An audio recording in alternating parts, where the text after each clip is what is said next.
வணக்கம். டிசம்பர் 12ஆம் தேதி முதல் தமிழக அரசானது ரூ. 1000 உங்களுடைய வங்கி கணக்குக்கு நேரடியாக அனுப்பப் போறோம் அப்படின்னு அதிகாரப்பூர்வ அறிவிப்பு வெளியிட்டிருக்காங்க. அத பத்தி தெரிஞ்சுக்கிறதுக்கு முன்னால, நீங்க இப்ப தான் நம்ம சேனல புதுசா பார்க்குறீங்கன்னா, மறக்காம சப்ஸ்கிரைப் பண்ணிக்கோங்க. பக்கத்துல இருக்கக்கூடிய பெல் ஐகானையும் பிரஸ் பண்ணிக்கோங்க. அப்பதான் இது போன்ற பயனுள்ள தகவல் உடனுக்குடன் கிடைக்கும். டிசம்பர் 12ஆம் தேதி உங்களுடைய வங்கி கணக்குக்கு நேரடியாக ரூ. 1000 அனுப்பப்படும்னு துணை முதலமைச்சர் உதயநிதி ஸ்டாலின் அவர்கள் சொல்லிட்டாரு. ஆனா, யாருக்கெல்லாம் குடுக்கப் போறாங்க? இதுக்கு என்ன தகுதி வேணும் அப்படின்னா, ஏற்கனவே தமிழகத்தில் கலைஞர் மகளிர் உரிமை தொகை பார்த்தீங்கன்னா குடுக்குறாங்க. ஸோ, அந்த திட்டத்தின் மூலியமா தான் குடுக்குறாங்க. வழக்கமா எப்பவும் ஒவ்வொரு மாதத்தினுடைய 15ஆம் தேதி தான் பார்த்தீங்கன்னா, இந்த ரூபாயானது உங்களுடைய பேங்க் அக்கவுண்ட்டுக்கு வரும்.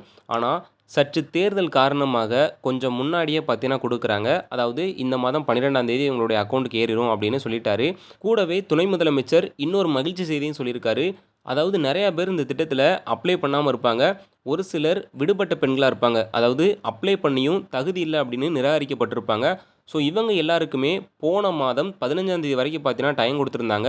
தமிழகத்தில் ஒவ்வொரு ஏரியாலயுமே முகாம்கள் வந்து போட்டிருந்தாங்க. இந்த திட்டத்துக்காக மட்டுமே. ஸோ, அதில நெறையா பேரு உங்களுடைய ஐடி ப்ரூஃப்லாம் குடுத்து நீங்க அப்ளை பண்ணிக்கணும். உங்களுடைய ரேஷன் அட்டை மற்றும் குடும்ப வருமானம் இதெல்லாம் பார்த்தீங்கன்னா ஒரு சில தகவல் கேட்பாங்க. நீங்க உங்க குடும்ப உறுப்பினர்கள் யாரெல்லாம் இருக்கீங்க அப்படிங்கிற எல்லாத்துடைய ஆதார் அட்டை ஜெராக்ஸ் இதெல்லாம் பார்த்தீங்கன்னா கேட்டிருப்பாங்க. ஸோ, இதெல்லாம் குடுத்து நீங்க வந்து அப்ளை பண்ணணும் அப்படிங்கிற மாரி இருந்துச்சு. அப்படி போன மாசம் அப்ளை பண்ண தகுதியுடைய பெண்கள் எல்லாருக்குமே சரி, இந்த மாதம் 12ஆம் தேதி பணம் அனுப்பி வைக்கப்படும் அப்படிங்கிற மாரி சொல்லிட்டாங்க. உங்களுடைய வங்கி கணக்குக்கு இந்த ரூ. 1000 கண்டிப்பா வந்துரும்.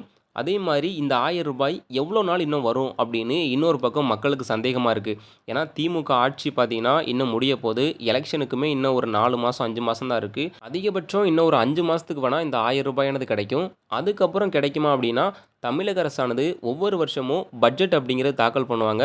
ஸோ, அதில தமிழக அரசு எந்தெந்த நிதிக்கெல்லாம் ஒதுக்கியிருக்காங்களோ, எந்தெந்த திட்டங்கள்லாம் உருவாக்கியிருக்காங்களோ, அதுக்கு எல்லாத்துக்கும் நிதி பார்த்தீங்கன்னா ஒதுக்குவாங்க. ஸோ, அப்படி ஒதுக்கப்பட்டது நிதி தான் பார்த்தீங்கன்னா, இப்போ உங்களுக்கு பணமா குடுத்துக்கிட்டு இருக்காங்க. இனி அடுத்த வருஷம் யாரு ஜெயிச்சு பட்ஜெட் தாக்கல் பண்றா அப்படிங்கிற முறையில தான் இருக்கு. மற்றும் தேர்தல் வாக்குறுதியாவும் குடுக்கணும். ஸோ, அப்பதான் இந்த ரூ. 1000 கிடைக்கும். ஒருவேள இந்த ரூ. 1000 ரூ. 1500 மாறலாம். இல்லன்னா ரூ. 2000 மாறலாம். ஏன் அதிமுக கூட பார்த்தீங்கன்னா, இத வாக்குறுதியா குடுக்கலாம். ஸோ, அத நம்ம பொறுத்திருந்து தான் பார்க்கணும். தேர்தலுக்கான பிரச்சாரத்தில கூடிய விரைவில் பார்த்தீங்கன்னா அறிவிப்பாங்க. பெண்கள கவர்ற விஷயமா பார்த்தீங்கன்னா, முக்கியமா அறிவிப்பாங்க. இந்த நகைக்கடன் தள்ளுபடி, இந்த மகளிர் பேருந்து இலவச சேவை, ஸோ இது மாரி பார்த்தீங்கன்னா, நெறையா திட்டங்கள் பார்த்தீங்கன்னா வர்றதுக்கு வாய்ப்பு இருக்கு. அதெல்லாம் நீங்க தொடர்ந்து தெரிஞ்சுக்கணும் அப்படின்னு நெனச்சீங்கன்னா, நம்ம சேனல சப்ஸ்கிரைப் பண்ணிக்கோங்க. அனைத்து விதமான தகவலுமே உங்களுக்கு கிடைக்கும்.